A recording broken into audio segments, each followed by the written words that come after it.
host of friends and neighbors that come out. We'll be well over 100 plus horses strong in the grand entry each and every night here in Parker County. So when those friends and neighbors come by, give them a big old hood holler, a high five. It's rodeo time in Texas. Big balls in Cowtown, big balls in Cowtown, Ladies and gentlemen, no other sport has such a spectacle and opening as professional rodeo.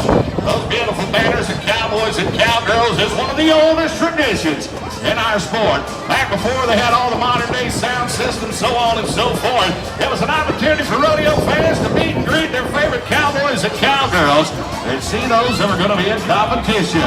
Well, we have some very, very special guests joining us tonight. Tell you what, if you got a camera, now's a great time to get a picture. You don't see this everywhere, ladies and gentlemen.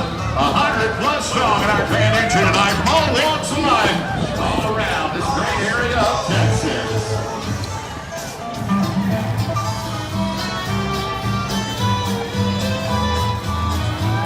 You're looking good, boys. You're looking good.